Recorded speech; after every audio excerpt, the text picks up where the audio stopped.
सोचकर शीतला माता धरती पर राजस्थान की डुंगरी गांव में आई और देखा कि इस गांव में उनका मंदिर नहीं है और ना ही उनकी पूजा होती है। माता शीतला गांव की गलियों में घूम रही थी। तभी एक मकान के ऊपर से किसी ने चावल का उबला पानी नीचे फेंक दिया। उबलता पानी शीतला माता के ऊपर गिरा, जिससे कि माता के शरीर में फफोले पड़ गए। शीतला माता के पूरे शरीर में जलन होने लगी। वो गांव में इधर उधर भाग भाग के चिल्लाने लगी, अरे मैं जल गई, मेरा शरीर तप रहा है, कोई मेरी मदद करो। लेकिन उस गांव में किसी ने माता की मदद नहीं की। वहीं अपने घर के बाहर एक कुम्हारन महिला बैठी थी। उस कुम्हारन ने देखा कि वो बूढ़ी माई पहले से ही बहुत जल गई है। उसके पूरे शरीर में तपन है, पूरे शरीर में फफोले पड़ गए हैं। वो तपन को सहन नहीं कर पा रही है। तब उस कुम्हारन ने कहा कि माँ तू यहाँ आकर बैठ जा, मैं तेरे शरीर के ऊपर ठंडा पानी डालती हूँ। कुम्हारन ने उस बूढ़ी माई पर खूब सारा ठंडा पानी डाला और बोली, हे माँ, मेरे घर में रात की बनी हुई रबड़ी रखी है, थोड़ा दही भी है, तू दही राबड़ी खा ले। जब बूढ़ी माई ने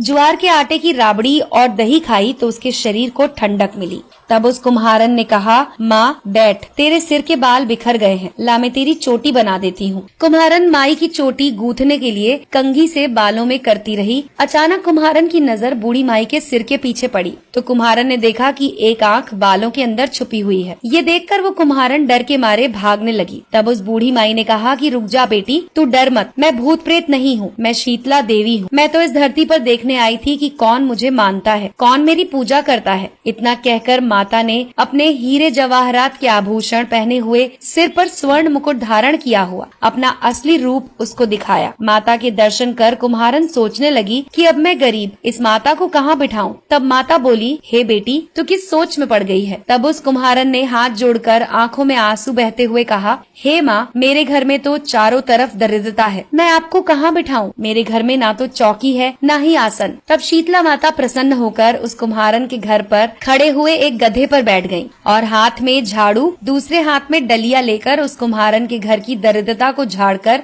उस डलिया में भरकर फेंक दिया। उस कुम्हारन से कहा कि बेटी, मैं तेरी सच्ची भक्ति से प्रसन्न हूँ, अब तुझे जो भी चाहिए मुझसे वरदान मांग ले। कुम्हारन ने हाथ जोड़कर कहा कि माता, आप इसी गाँव में स्थापित होकर यहीं रहो और जिस प्रकार आपने मेरे घर की दरिद्रता दूर की है, वैसे ही जो भी होली के बाद सप्तमी को भक्ति भाव से पूजा कर आपको ठंडा जल, दही और बासी ठंडा भोजन कराए, उसके घर की दरिद्रता को साफ करना और उसकी पूजा को जरूर स्वीकार करना। नारी जाति का अखंड सुहाग रखना, उसकी गोद हमेशा भरी रखना। साथ ही जो पुरुष शीतला सप्तमी को नाई के यहाँ बाल ना कटवाए, धोबी को कपड़े ना धुलाए और पुरुष भी आप पर ठंडा जल चढ़ाए, नारियल का फूल चढ़ाए, तो आप उसके धंधे और व्यापार में कभी दरिद्रता न आने देना। तब माता ने तथास्तु कहा और उस कुम्हारन को वरदान दिया और ये कहा कि मेरी पूजा का मुख्य अधिकार इस धरती पर सिर्फ कुम्हार जाति का होगा। उसी दिन से डुंगरी गांव में शीतला माता स्थापित हो गई और उस गांव का नाम हो गया शील की डुंगरी। शील की डुंगरी में शीतला माता का मुख्य मंदिर है। शीतला सप्तमी पर वहाँ बहुत बड़ा मेला लगता है। इस कथा को सुनने के बाद घर की दरिद्रता का नाश होने के लिए शीतला माता से सभी लोग मनोकामना करें और शीतला माता से मनोकामना में मांगे कि आपकी दरिद्रता दूर हो जाए। दोस्तों, अगर आपको ये कहानी पसंद आई हो तो इसे लाइक करें और अपने डाउनलोड मौज।